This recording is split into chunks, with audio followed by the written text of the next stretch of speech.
our top story tonight.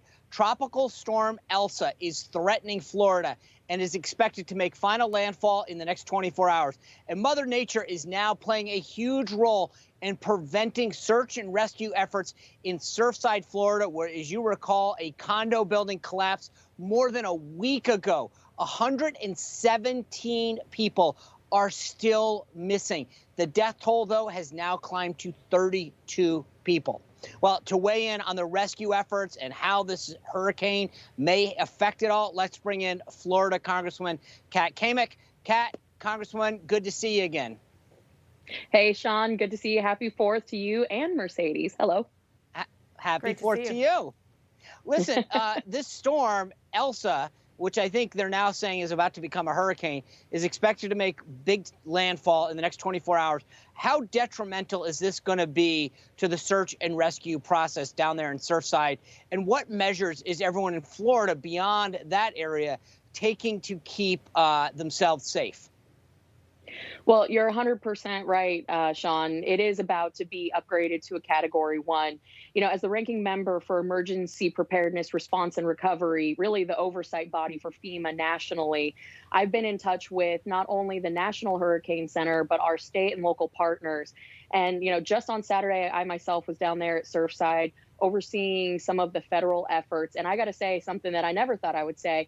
I can't think of anything more that could be done down at Surfside right now. It is truly an orchestra of local, state, and federal officials, volunteers from all over the country who have come to help with the search and rescue efforts. It has been really incredible to see so many people and entities coming together. Can I just ask you, though, like, you and every member of Congress in Florida represent areas where there's a lot of high rises, especially along the coast.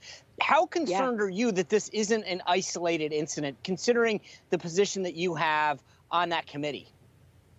You know, and we saw leading up to this that there had been signs, there had been reports, there had been a lot of concern from residents and inspectors in the area that those went unheeded. Now, we'll leave it to the trial attorneys, which will inevitably follow this tragic incident. Right now, I think everybody should be focused on the search and rescue efforts. But, you know, I was talking with a group of builders and contractors in my area today, and they said, we want to make sure that every building and every structure is structurally sound. However, what we find in the face of tragedy is that the pendulum swings so violently the other direction. They're fearful that there's going to be a massive overregulation of the environment locally, statewide, and possibly federally because in a response to this tragedy. But for right now, I think we need to focus on finding more survivors, finding more of the folks that we are losing in that tragic incident there in Surfside right now. Well, our prayers are with the families. It's such a difficult time for that community. But shifting gears here, Congresswoman, last Friday, Russian-linked hackers took down the IT systems of up to 1 million companies worldwide and publicly demanded $50 million in Bitcoin to fix it. Here's what the Biden administration said about it today. I can tell you a couple things.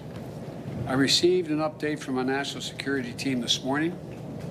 It appears to have caused minimal damage to U.S. businesses, but we're still gathering information to the full extent of the attack, and I'm going to have more to say about this in the next several days. We're getting more detail and information. In terms of what actions we may or may not take, I'll allow the national security team to work that through. Congresswoman, it doesn't sound like a very strong response coming from the Biden administration. You are on the House Homeland Security Committee. How should the Biden administration respond? You know, I earlier today, I had seen where the president was trying to talk tough and vow that he would take action if Putin wouldn't. Watching Biden try to talk tough is something of comical value. I mean, I just cringe. It's so terrible that the commander-in-chief can't muster enough intestinal fortitude together to actually stand up for America and American industry. I mean, we have zero deterrence under this administration. Everything is a movable red line with this guy. And so really what we're seeing is the third term of Obama, because as we know, Obama was famous for his movable, erasable red lines. So you can expect pretty much more of the same under this administration. But listen, we're dealing with cyber attacks on critical infrastructure and supply chains. This is something that we saw coming.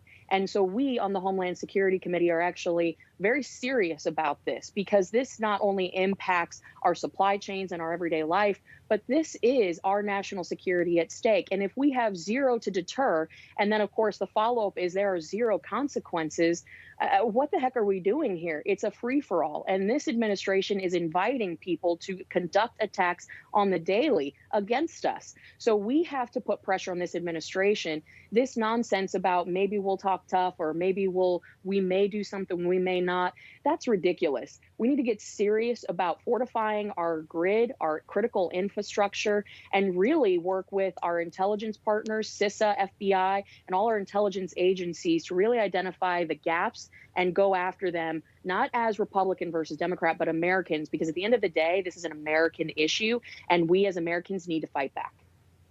You know, Mercy and I are going to talk about this in just a minute. There's a new poll out regarding who Americans think is, quote, in charge right now. When you, someone on the Homeland Security Committee, looks at the President of the United States, once again, look down at the notes to figure out what to say with regard to a major hack. It's like, hold on, let me tell you. I mean, does that worry you as a member of Congress that's on the committee that secures us? I mean, it just, every time there's an issue, you would think that the President of the United States would say, you know what, I know what I believe, I know how I'm going to respond. Instead, he's going, all right, which card is it? Does that worry you? Exactly. Absolutely. It should worry every single American. It should worry our allies around the world. We have a man who has to have note cards that say Trump is bad. Make sure you talk bad about former president. Blame everything on him. This man has to have cue cards to answer any basic softball question. And when a man loses his cue cards, he gets adversarial with the reporters. He can't handle anything out of left field. This is telling our adversaries around the world that it's fair game on the United States for the next 3 years. And I can tell you right now, me and my colleagues, we're focused on taking the House back and then the White House back, because we can't survive a second term of the Biden administration. We just simply can't. America deserves better. Let me go down this security theme for one more second, if I may. The U.S. just left Bagram airfield in Afghanistan. We touched on this last week. We've been there 20 years. Yeah. You can discuss the troop withdrawal is one thing, but did giving up this base strategically in the manner in which we did we do it in the wrong way, or are we going to regret it? Oh, absolutely. We did it in the wrong way. There's been nothing about the withdrawal from Afghanistan that has gone to plan or has been a shining example of military strategy. The first thing that we're taught at the Naval War College is war termination and having an exit strategy that protects property and life, and really doesn't leave a situation where nature abhors a vacuum where terrorists can come back in. But the Biden administration has done this wrong from the word go. Not only do we have 18,000 translators that have been left behind, that the State Department can't process fast enough, which is going to send a message in the future that if anyone in country ever helps us again, they'll get left behind, which is a terrible, terrible thing for us to be doing. But we also have said, we're just going to kind of up and leave and nilly-willy just let the chips fall where they may. Well, the chips are falling right in the Taliban's lap, and there will be a major, major overtaking of Afghanistan. We're going to see some terrible things happening in the next few months, and it's because of this administration's failure to execute a proper military strategy. They were more concerned with the politics than the policy, and they're putting people's lives at risk as a result. Yeah, I just want to add, Sean, real quick, Congresswoman, as well. One point here also is that China is secretly meeting with the Taliban in Afghanistan. So that makes it very complicated as we move forward in figuring out what the Biden policy is going to be with Afghanistan. Absolutely, absolutely. And we know that Russia and China would love nothing more than for us to fall flat on our face. And they are really doing everything they can, not just in Afghanistan, but around the world, to undermine the United States and our allies. If you saw recently, this is trivial, but meaningful at the same time. There's an F1 game and there's a map of China.